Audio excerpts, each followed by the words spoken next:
Sierra Leone is highly exposed to landslides, drought, and floods. In 2017, the worst disasters in its history hit Sierra Leone, causing massive destruction, food insecurity, economic losses, and disaster-related health risks. Crisis-responsive mechanisms in place enable quick response and therefore make the country and its people less dependent on humanitarian aid. Sierra Leone is highly prone to natural disasters such as floods, drought, and landslides, which could be aggravated by climate change. A massive landslide occurred in the western area in August 2017, impacting about 6,000 people and causing total economic losses of about $31.65 million or 0.8 of its GDP in 2016, and increasing food insecurity in vulnerable households. Disaster-related health risks also remain a key concern in the country since 40% of Sierra Leone's population live in urban areas comprising poorly constructed slums. Sierra Leone witnessed another disaster as an explosion. Scores deaths after a Freetown oil tanker collision. At least 98 people have died after a massive explosion when a fuel tanker collided with a lorry in Sierra Leone's capital, Freetown. Fuel spilled before igniting, the resulting inferno engulfed bystanders and vehicles at a busy junction. The impact of landslide and mudslide in Sierra Leone is highly concentrated in the western area, where the combined effects of steeps, slopes, heavy rainfall, and uninhabited deforestation and construction prove a perfect recipe for mass movements. But people are still living in these disaster-prone areas. Some residents put to the table their experience of the disasters. Well, let's start first with the first service that white people in the bill go up the hills very good. You know, see this country, immediately after the war, we can get to what we call building revolution, construction revolution. All my one billows. Everybody want be on your side, everybody want billows.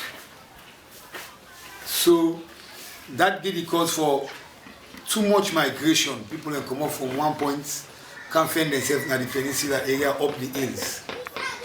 But the unfortunate part of it, this stoneway on a measure, very, very important. Because myself when talk to una so, I do disaster management in my community. Like this na hazard to this community. They tell me anything will happen. I don't really get the disaster. And when it is at this hazardous stage, now we forfeit for avoidance. And in a nutshell, some of you don't survey this stone for the time we don't in here. We don't take long time now, not to our bomb, we don't take as small. When we survey this stone, we see the stone really, na stone will spread. Now up this part it can bulk. When a stone will spread. But one thing Panam, the spread will spread even for safe, but we get problem very happy with this stone. If you look at the stone, you see you get partition then. Like when the rain they cancel now, it creates erosion middle the stone them. Because the middle the stone now, according to rules survey will do. The middle day. When the rain they cancel now, it is worse than the day. For me to up the dry season, you find out some junk just cut from the stone. Some junk it just cut. And a very big junk way, if you meet outside people and reside, it will cause loss of lives.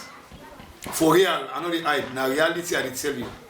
Say because here in my community, some of we don't like this kind of they see. Other people get you out and they think but we know say this now very, very dangerous thing we see don't understand. The Environment Protection Agency (EPA) Act of 2008 established the Environment Protection Agency Sierra Leone as the focal institution of government that has the mandate for the effective protection and management of the environment and its resources. According to Mobashir Idris, Deputy Director Environmental Health and Safety at the Environmental Protection Agency. Yes, my name is Mobashir Idris. I am Deputy Director Environmental Health and Safety here at the EPA, Environment Protection Agency, Sierra Leone. Well, as per our mandate, we actually a regulatory agency that looks to carry out activities that will protect the environment referring to land, air, and the soil, of course, that's part of land, and waters of Sierra Leone. Now, to carry out these activities, some of the things we do have a direct bearing on preventing disasters. As we know, natural disasters include things like flooding, flash floods, landslides, forest fires, detoxification of or toxification of water bodies. So some of the things we do include, for example, regulating the cutting down of trees in areas that may, if the trees are cut down, may lead to flash floods or may lead to runoff and erosion. We also regulate mining in such a way that when people carry out mining we know is very useful for Sierra Leone. We depend on the foreign exchange that it generates, but if not controlled, not regulated, it can also lead to degradation of land, soil, and our waters. So another thing that we do is we carry out mitigational activities. For example, we carry out planting of trees in degraded areas, or we encourage. We don't do it all by ourselves, but we encourage rehabilitation of degraded lands. We enforce together with related agencies like the National Protected Area Authority. We enforce regulations that prevent people from building on exposed sites, like the site that was exposed after the landslide in 2017, Motome. So we look after areas like those as well. So those are some of the things we do. Message I will have is that prevention of disasters is by preparation and being ready. Sometimes we cannot stop all disasters from occurring, but we have to be prepared and we have to carry out activities that are less harmful, and we have to be standing by, basically, because if it happens, it's the response, the immediate response can prevent a disaster from becoming prolonged and becoming very damaging. Land degradation is also a serious problem in Sierra Leone, ranked in order of priority. Logging, firewood collection, and mining have been identified as direct causes of land degradation in Sierra Leone. Problem is aggravated by natural hazards such as floods and droughts. The Sierra Leone Disaster Management Policy stresses an appreciable comprehension of the natural profile of the hazards, vulnerability, and risks that are faced by the nation. It states clearly an all-inclusive approach and views all aspects of disaster as a holistic threat to human security, explains Senior Mansari Director of Response Disaster Management Unit. So I am Leone, the Director for Relief and Response in the National Disaster Management Agency, Previously, disaster management was managed by the Office of National Security, and that responsibility was given to the Office of National Security through the National Security and Central Intelligence Act of 2002. But after a number of years, 10 years or more, the need came for us to have a standalone agency, as it is happening in most West Africa countries. They have a standalone agency for the management of disasters. So we now have the National Disaster Management Agency Act of 2020. That act gave the agency the responsibility of managing disasters and similar emergencies throughout Sierra Leone.